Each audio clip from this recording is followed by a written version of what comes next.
Okay, so I'm going to show you a few basics about our little friend here, the Floyd Rose tremolo system. It's not really a difficult system to deal with. A lot of people are intimidated by the floating aspect of it, but once you kind of get the hang of it, it's pretty cut and dry and simple to deal with.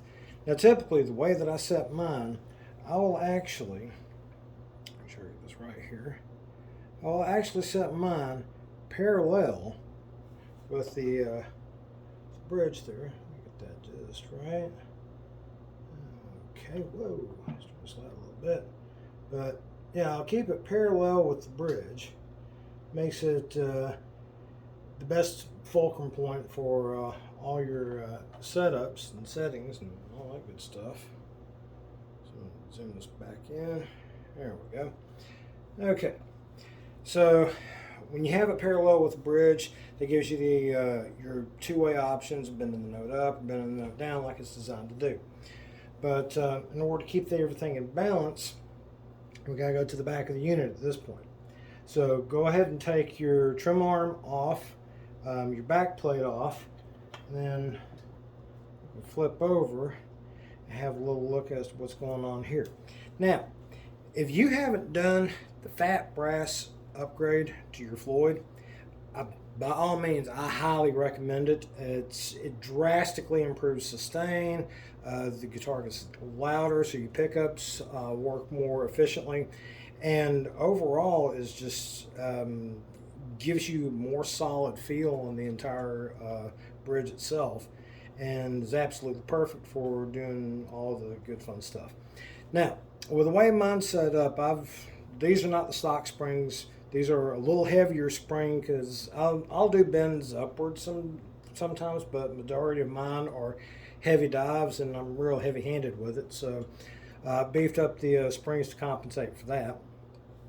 But typically what you would do is, before you get ready to set your intonation and all that kind of stuff, you want to block it off. Now, if you're doing anything with the springs, you want to block off on this side here. However, when you're doing it with the strings, you want to do it inside the block, kind of like what I got right here with this feeler gauge.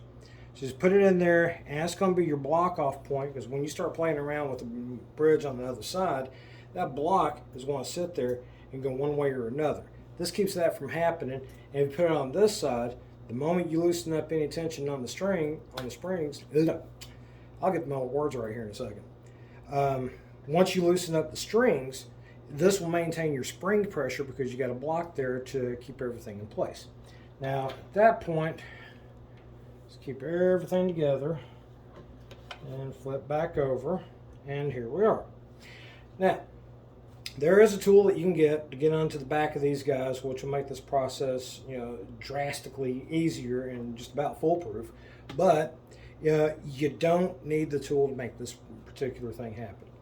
So once you got plugged in, you got your tuner set up, and you're doing your typical intonation. You open to 12 and see the difference. And if it's sharp, give it a little tension, or flat, loosen it, something like that. I can't remember right off. It's been a while since I've done it.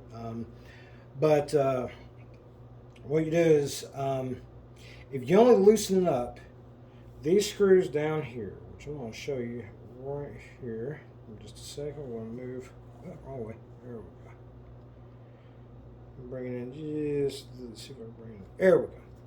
So now I can show you with these screws right here, like that guy right there. Once you've got your Allen wrench in there to actually get in, loosen it up. Don't loosen it up a whole bunch. Only thing you want to do is maybe a half to 3/4 of a turn. That way you could take a screwdriver or something and come in on this part of the saddle here after you've loosened up your nut.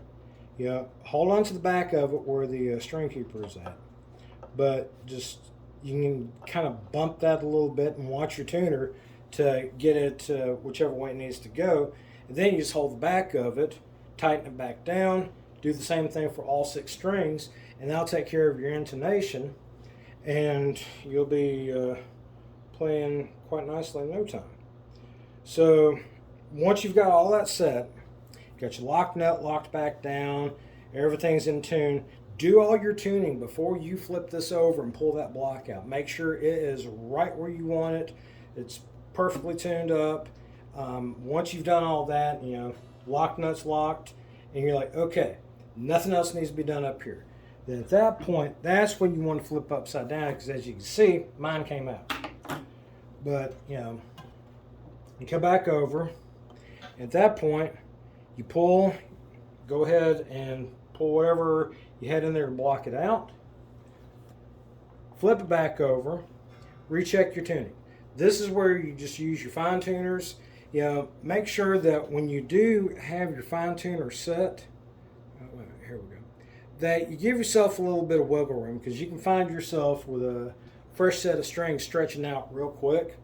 So typically what I usually do with mine is, as soon as I put a fresh set of strings on, I won't lock the nut down, and I won't really get into using the bridge too much until the strings have actually settled into place, which for me takes probably about a week. Once that's done, then I'll do a final tune, lock the nut, fine tune it, and then 90% of the time I don't have any issues with this thing with tunings. Every once in a blue moon I do. But anyway, hope this was helpful for you. Be sure to hit that subscribe button, ring the bell icon, and give it a like if this was informative and you liked it, because I will make more of these videos. If you guys want me to, just let me know in the comments and we can go from there. So have a good day and keep on strumming.